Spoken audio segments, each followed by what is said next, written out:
Welcome back. Welcome in. This is Country Roads Confidential at earsports.com, a Paramount podcast. I am Mike Casazza here. Monday morning, September 18th, 2023, in Morgantown, home of the 2-1 West Virginia University Mountaineers, fresh off a let's say memorable for whatever reason, memorable 17-6 victory against Pitt Saturday night in the backyard brawl. Here to talk about that and what is next for West Virginia is Chris Anderson. Chris, swollen lip, bloody knuckles. How did you get out of the brawl? Got a little tired. It's been a long night, Hmm. almost as long as the night with Duquesne. Even though Duquesne had the lightning delay and everything, that was there's a lot going on. Visitors, video coming in from Andrew, you and I podcasting. I think I was still posting stuff at like 2:30, 3 o'clock in the morning. So a little tired, not really beat up. Tired. Okay. Fatigue. Get the It RPMs up for a happens. rivalry, and then, it's hard to get back down to earth. I understand. I know how it is. Back into it this week. Today, Monday, is a football day at Ear Sports at WVU. Head coach news conference. Select players, coordinators. They'll talk about the win against Pitt and, of course, the game coming up Saturday, 3:30 against Texas Tech. We are not the only ones with questions. Chris, subscribers have questions. They throw them at us. We grab the best ones, answer, and then you finish up with a written format later on. I feel like the optimism is pretty high here right now. So let's get into the questions because I'm as curious as anybody else as to where this goes right now. I liken this to like an intersection that has no road signs. You're just kind of there. Like there's all these roads that are going in different directions, and we just don't know where this is going to go for different reasons right now. So let's try to figure this out. I'm gonna start things off with a little more of a fun question for you, Mike, from Macon Bacon. Was Pitt's QB the worst Power 5 QB we've seen come into Mountaineer Field? I really did go back and look at this, and man, there were some bad ones. Like there are some Big East ones from back in the day. Like Temple had some bad ones. I can't say it's the worst because it's an exhaustive list, but recent vintage, man, I happen to think that it's worse than some of those Kansas quarterbacks that I spotlighted the other night. Some of those guys scored some points, and what's concerning, at least relative to this question, the future of Pitt, that's not new for what's going on up north right now. Like they were bad last week and they were bad Saturday. So something is going wrong there. I can't say it's the worst. There are some stinkers for sure in the past, but recent vintage, yeah, it's been a while since we saw one play that poorly, especially one that was kind of as touted as he was coming into maybe not the game, but coming into the season for sure. I was going through as well, trying to figure something out. I saw it like looking for individual performances, I guess, because like you said, like some of those Kansas guys were bad, but still scored some points.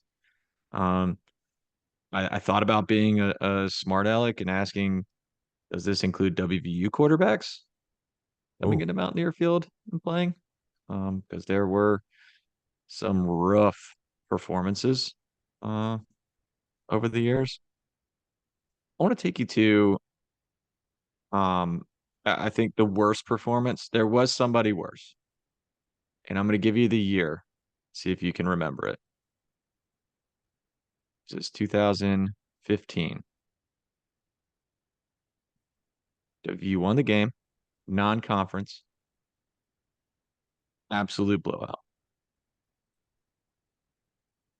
A rival, I think you would say. oh my gosh, what was his name? Did you? There was a guy I that mean, it was statistically, it was a lot worse. he threw It he was threw it was like even four worse. picks in the first half. It was Maryland's quarterback who had a weird. Yeah, It wasn't Garmin. It was Caleb Bro, Caleb. Oh my gosh, yeah, that's it. Wow, he was awful. That's a good one. Okay, 10 of 27 for 67 yards with 4 interceptions and yeah, got benched.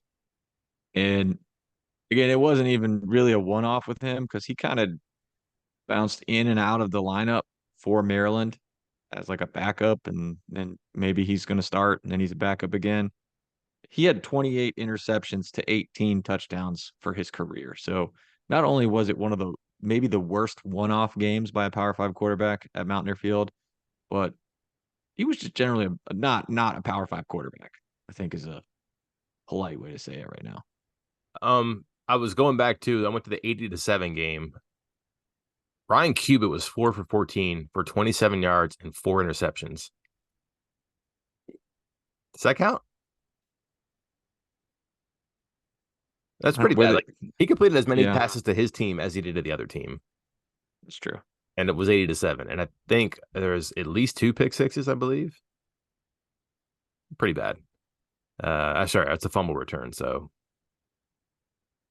not all on cue, but that was a bad one. But yeah, again, for a guy who had some pub, and Neil Brown said he was respected in pro circles.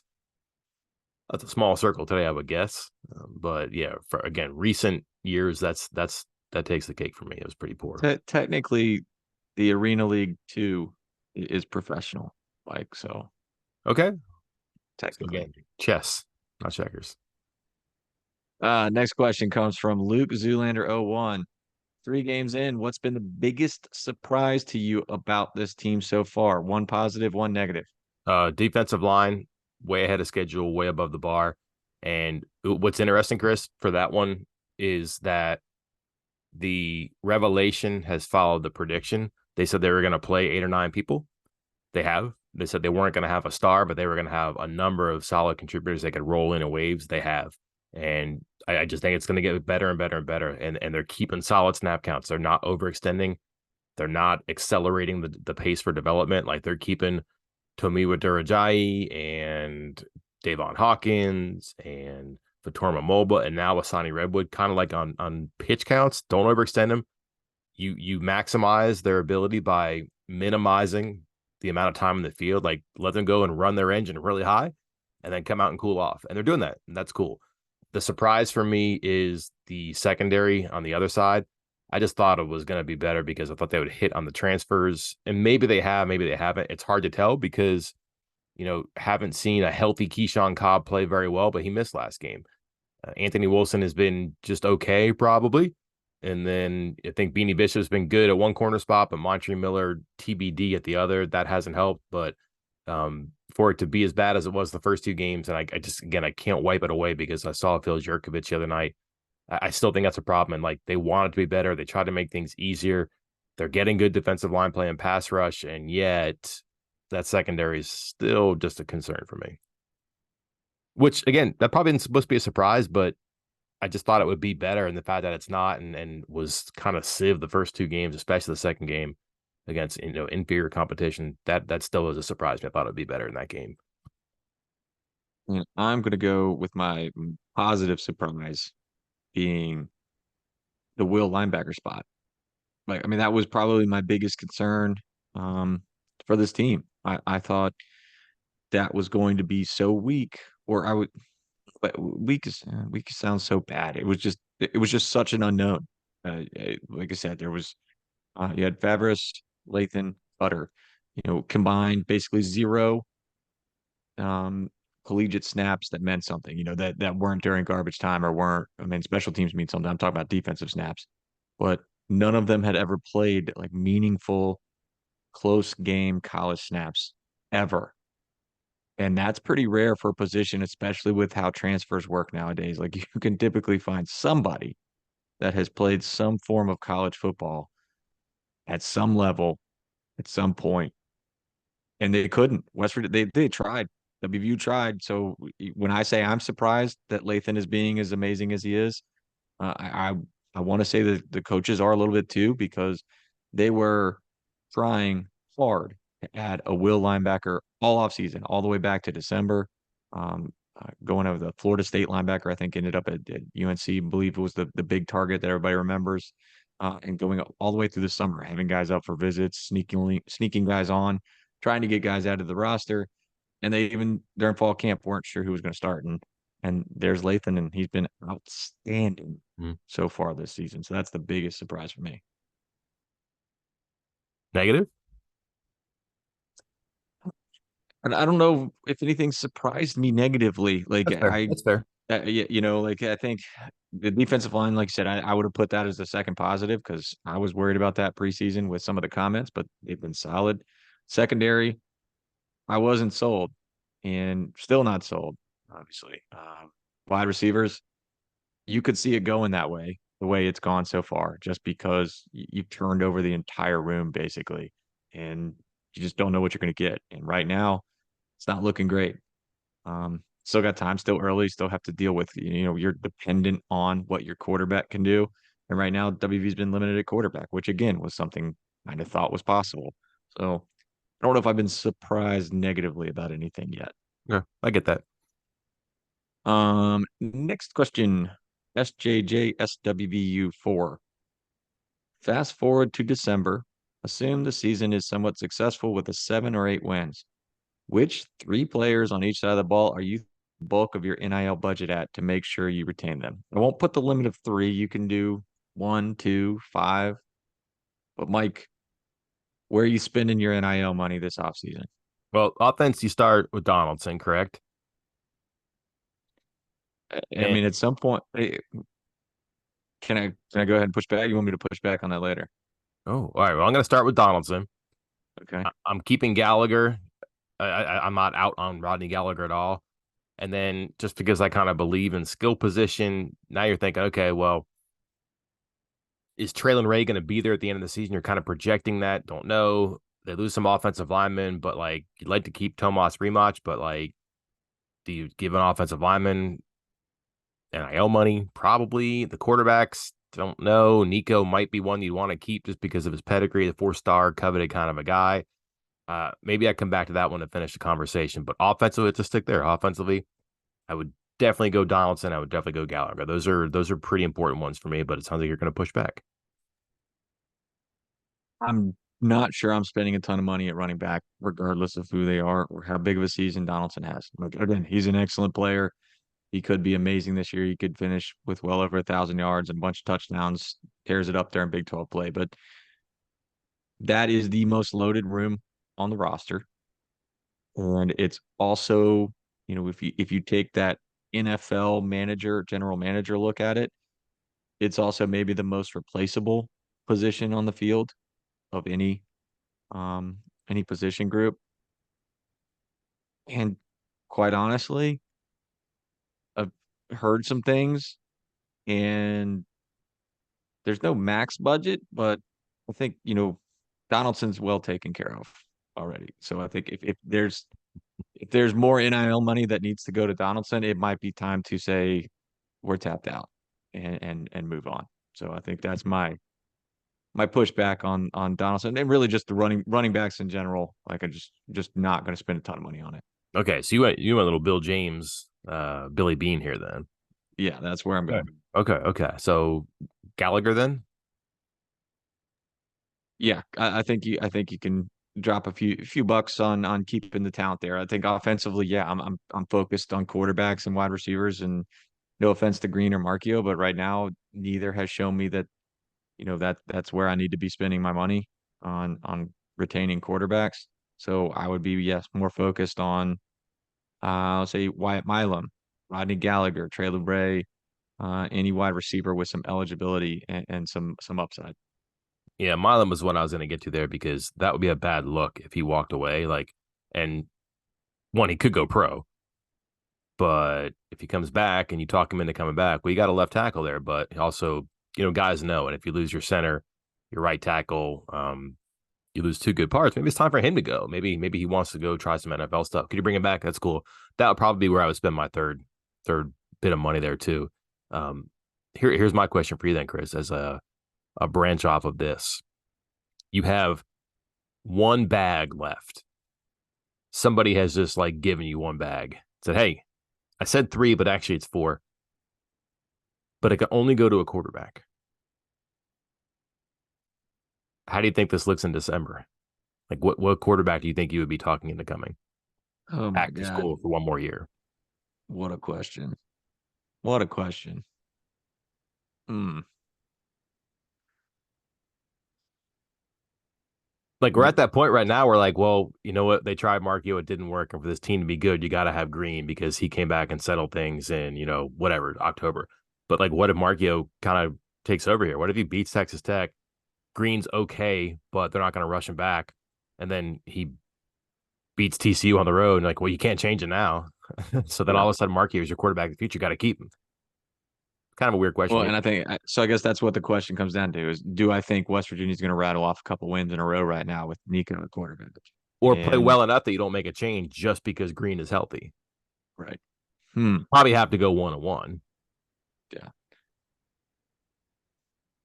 yeah, that's tough because I mean, I like honestly, but I want to cop out and be like, I'd take that bag and go to the transfer portal, but um, I think yeah, you're right. Because if Markio wins at least one, maybe two of these next games, plays well enough, the offense gets moving, say the offense starts scoring some points with Markio at quarterback, then yeah, I'm spending the money there. I think he gets a little bit of an edge also. Like if you're looking at it as, hey, these two guys are even.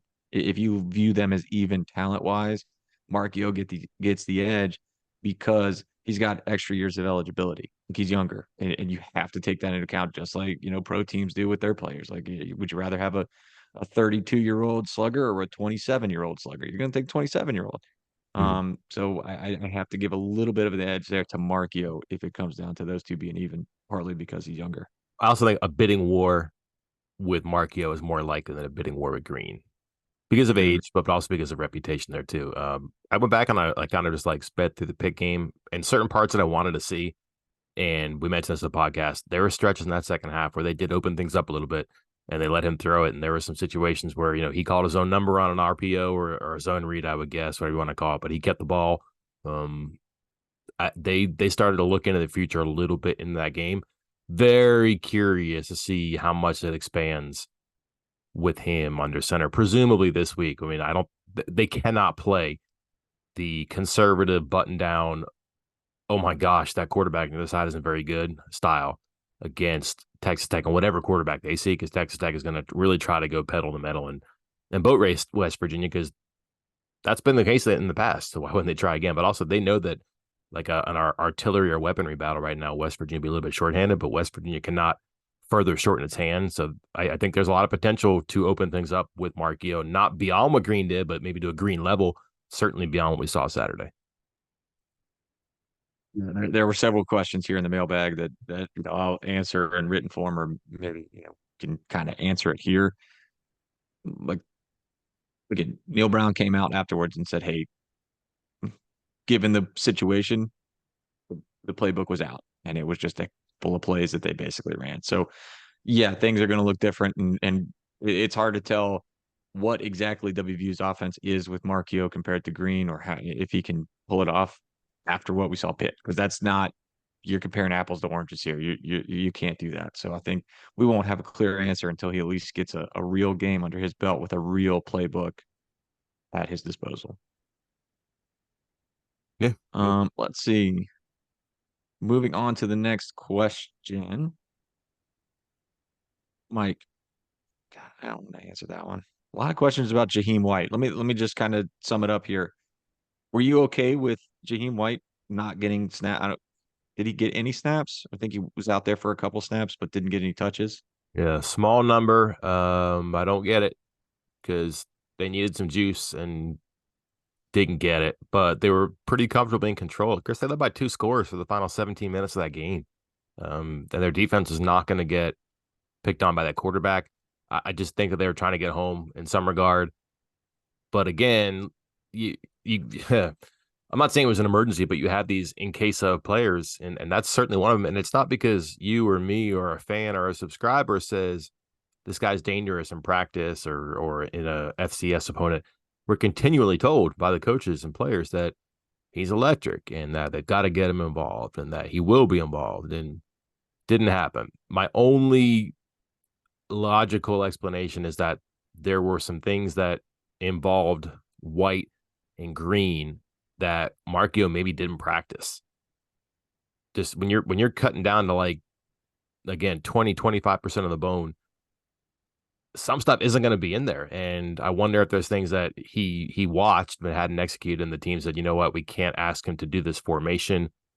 We can't ask him. I mean, it might have been a thing where it was specifically set up for like a third of the right, and all of a sudden you flip it because you got a left-handed quarterback in and you haven't blocked it, and it's weird. There's just a bunch of different explanations in there that are technical and maybe excuses. I don't know, but I think they were more comfortable staying away from some things that they had not worked on, or we're not yet ready to put out there with Markio and White together. And also, Chris, it's kind of a big boy game at times. Like there was some heavy, heavy contact and blocking and hitting too, and that definitely required Donaldson and Anderson, and maybe that wasn't a between the tackles kind of a game for White in the running game. That doesn't mean they couldn't figure out a way to flip him the ball in the flat or run a screen or something for him, but very possible that Markio just had not rehearsed that and they weren't going to call it. We skipped something, not related to White, but the last question, the one before that. So where is your NIL bag money going? We did offense only. We didn't do defense, did we? Oh, good catch. Who you got Okay. on defense? Well, you went on such a passionate rant about Trey Lathan that's one for me, Lathan. Yeah. I could see Aubrey Burks still getting it right and being a guy that you want to keep in the back end of the secondary. And moreover, I don't want to reset every year with safeties. If I can keep a guy who's been around for a couple of years and he's a veteran back there, that's important to me. And then just kind of like letting people behind the curtain here. We've already talked about this. And the problem here for the defense, I don't know who the third person would be. Like, would you give it to Jeremiah Trotter for fear that he might get wooed? I don't know. Like the mic's there for him next year if he wants to. So maybe he can be the guy, but maybe an Ohio school says, hey, a lot of change on defense here. Maybe come on over to blank school and blank conference. Maybe. Um, but he hadn't played. And then, like, okay, man, everybody likes Tomiwa Durajayi. He can't transfer.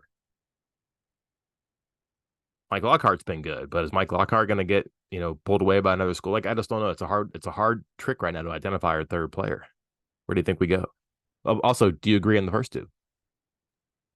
Agree on the first two. Okay. I don't think there's much question for me about those two. And I'm with you about the third. And yeah, because again, people are like, oh, you're saying there's not three good players. Oh, there's very good players. But again, remember who can transfer and who can't. Guys that have transferred in, they can't transfer again until they graduate. So some of these guys are not able to transfer. So we're not going to, open up the bank to splurge on them with NIL money. Some of them are senior, like Lee Kobe. This is his last year. This is it. You don't need to spend NIL money on him after that. You keep going around, and I'm just like, man, where do I want to spend my money? And don't don't have an answer. If you have to pick one person, I mean, There's a was lot of it people like right could it now be who like are there's people right now, Chris, who are waving their arms going, hey, hey, hey, Sean Martin, Sean Martin. yeah, I don't think he's leaving. Like again, he's got eligibility left. He could transfer. He's a very, very good player. He made a nice impact in that pit game with a couple big plays, but he had a lot of these options out of high school. Like the teams that you think he might leave for, he had those offers in high school, and he chose West Virginia. He wanted to go to what WVU.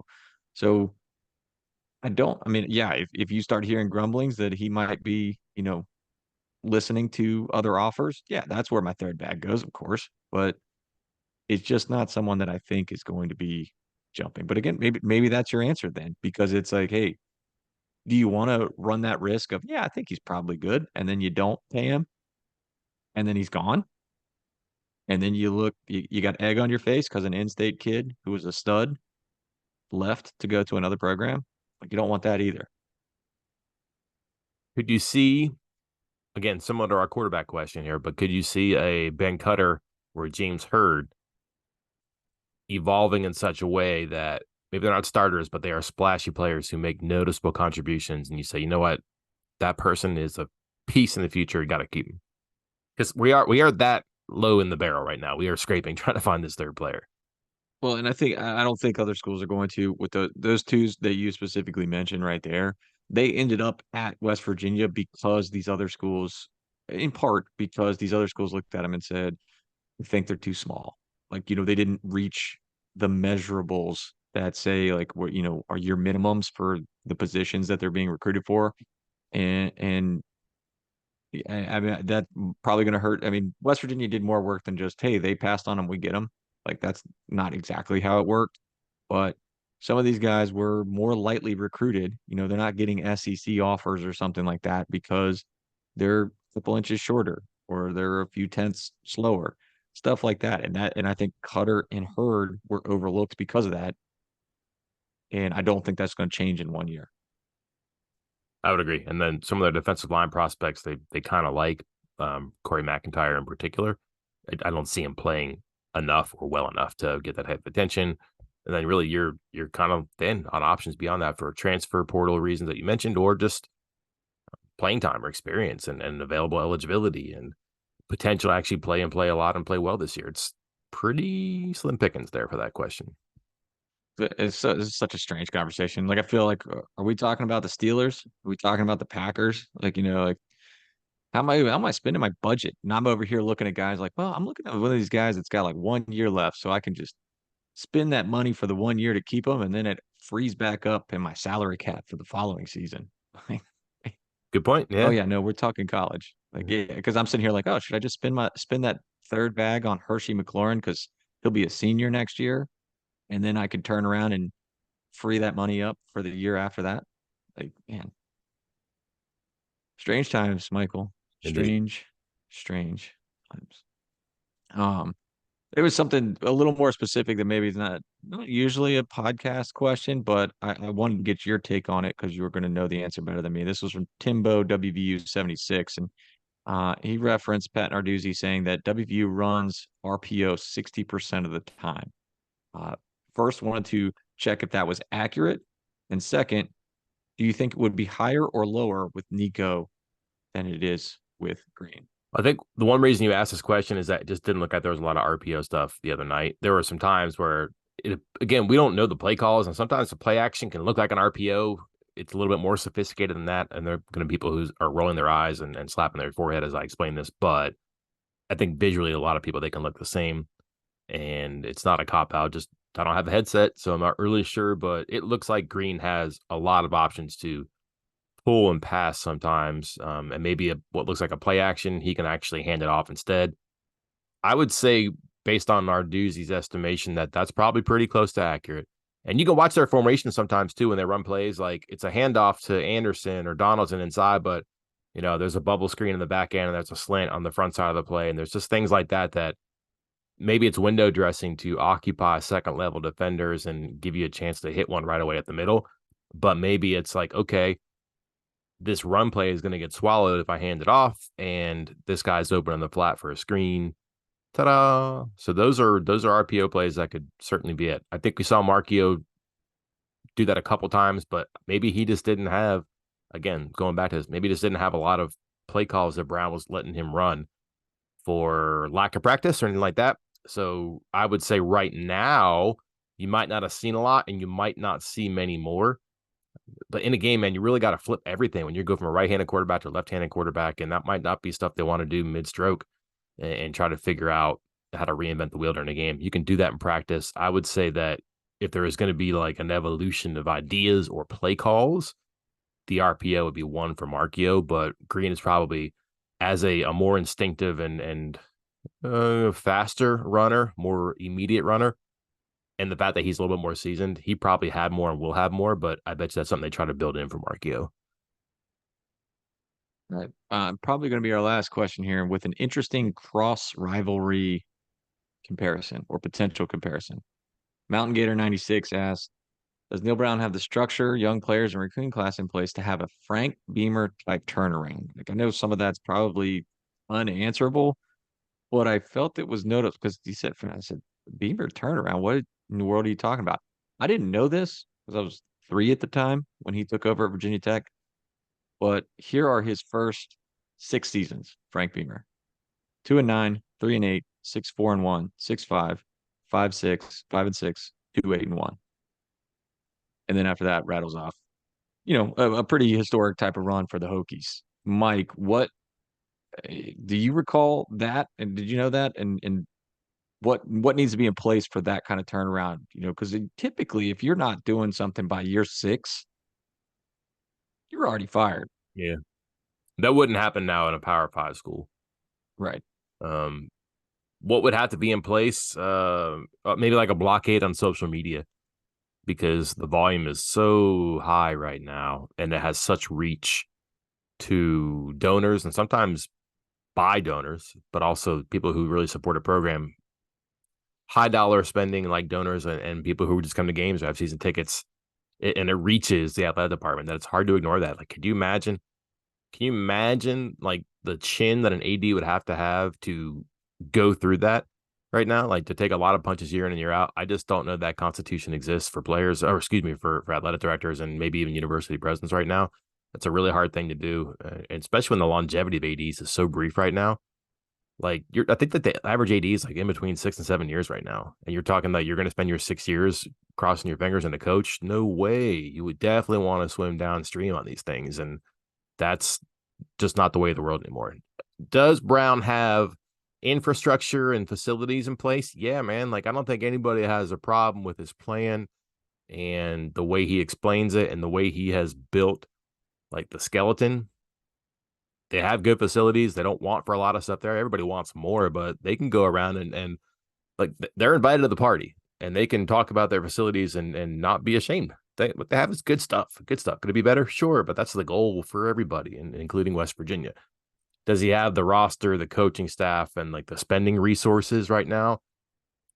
That's where it gets a little bit harder. And can he turn it around? And this is where it gets really tricky for me in the modern time, Chris, is that eventually a program that's going in the right direction and is slowly turning will turn itself around. Like you'll turn that barge around in the canal and you'll be okay. But now the whole thing has been just shaken up and it's so volatile because of the transfer portal and roster management that you don't get time for a developmental program and a developmental plan to turn around in the canal. It's got to be fast. And what you were doing organically before with let's recruit players, let's develop them, let's keep a coaching staff together. And by the time at a place like West Virginia, this is a noble and reasonable idea. Every couple of years, have a senior heavy or experienced program that competes for or wins a conference title. That's fine. Like you're not going to be a Texas or an Oklahoma that can roll out championship contenders every year. You're not. But now it's so hard because everybody's supposed to be good every year because you have these immediate fixes in the portal that I think that really gets people rowing in the different direction, in which case it is hard to turn that barge around and going in there now. Can it happen? Again, I think the ideas and the infrastructure is there. Will it happen? We'll see. But I think there's some serious doubt about it now because what we have seen for 4+ years, and also because like the process maybe didn't hit home as quickly as you wanted it to. And now it's just so much more complicated because of roster management, which includes getting the right players coming in. They have not excelled at that, but also keeping the wrong players from leaving. They haven't excelled at that either. Can't say there's anything I disagree with you there. I'm looking, I've been looking at that situation, and it's like, what was Virginia Tech like in 1992, three, which I think was year 6 of Frank Beamer? Like, were they in a good enough spot where they were, spending money and had facilities like a top 25 team at the time? I don't think so. I wouldn't think so. They didn't exactly have like an illustrious history prior to that. He kind of, he is the guy in their school history, Frank Beamer. So it is possible, in West Virginia, I think, has kind of the resources and such that would be better than where, say Virginia Tech was in 1992, 93. But the game is so different now, so different for so many different reasons, most of which you just mentioned right there, that it throws a lot of different complications in there and a lot of different hurdles for him to try to come over. So we'll see. But you're right. You're not getting year 6. You're not going 2-8, 2-8-1 in year 6 and being like, hey, I still got this. Also, it's nice to have the Tidewater region in your backyard too. Like that clicked. Like a lot of really good players came out of like that part of Virginia at around that time, and it kept going and going and going. It became a hotbed for recruiting that Hampton Roads area. That helps. That certainly helped them. Yeah, and I know people are going to say, hey, UVA is closer. Trust me, Virginia Tech, that is Virginia Tech territory over there, Mhm. not UVA territory, not even close. Also, some of the team, like the schedules, people forget like that Big East back then. Like they're playing. I'm looking at some of these teams here, like Temple, Rutgers, Boston College, Syracuse is up and down every so often. But like it was pretty thin some of those years too. So you could engineer a turnaround by getting good conference wins, getting into bowl games, and then all of a sudden you have a string of 5 straight bowl seasons or 4 out of 5 bowl wins. It's different now when you're playing the teams that are in these conferences, these power conferences now that, West Virginia walked into an Oklahoma State, Baylor. Texas, like some heavy duty programs when they got there, and that's cooled off though. But now you're reloading with such a quantity of teams that maybe there's some easier wins, but a lot of people are trying to do the same thing right now, which might make it difficult as well. Well, I think that'll wrap us up for the podcast here. We're going to have the rest of the questions in written format. That'll go up on Tuesday morning sometime, maybe mid morning. A lot of good questions in there, and we'll keep getting around to them. And again, a couple of those we're even using for our 3-minute videos. So look out for those later in the week as well. I enjoyed these. These were good questions. Hopefully the answers were sufficient. We'll try harder next time. Big day coming up. Check the site. Post news conference reports from Chris, from me. Until then, I am Mike Kazaza. And I'm Chris Anderson. We will talk to you then.